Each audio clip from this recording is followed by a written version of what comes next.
அந்த ஒரு பயபக்தி குன்றி போகிறது.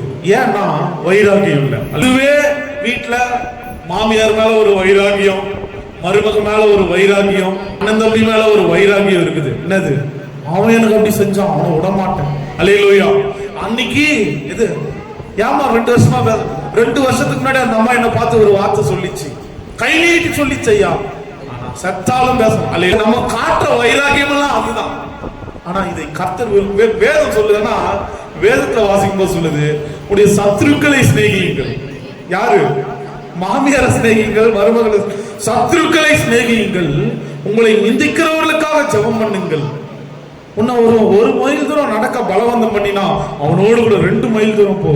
ஒரு கன்னத்தில் அறைந்தால் மறு கன்னத்தையும் காட்டு. அல்லேலூயா.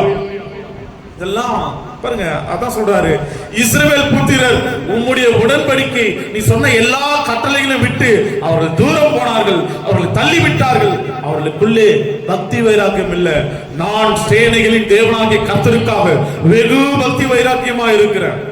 அல்லேலூயா. என்னையும் என்ன பண்றாங்க? கொலை செய்ய, பழிவாங்க தேடுகிறார்கள். அல்லேலூயா. இந்த காரியத்தை கவனிங்க. கிறிஸ்தவர்களாக நாம் ஆமா கடினமா தான் இருக்கும். ஒருத்தன் பேசிட்டா, ஒருத்தன் நம்மள ஏதாவது சொல்லிட்டா, சொல்லுவாங்க ஊர்ல ஒரு பழம், என்னது? நல்ல மாட்டுக்கு ஒரு சூடு, நல்ல மனுஷனுக்கு ஒரு சொல். என்ன வசனம், வார்த்தையில வல்லமா இருக்குது. அதனால ஒரு சொல் கொல்லும்.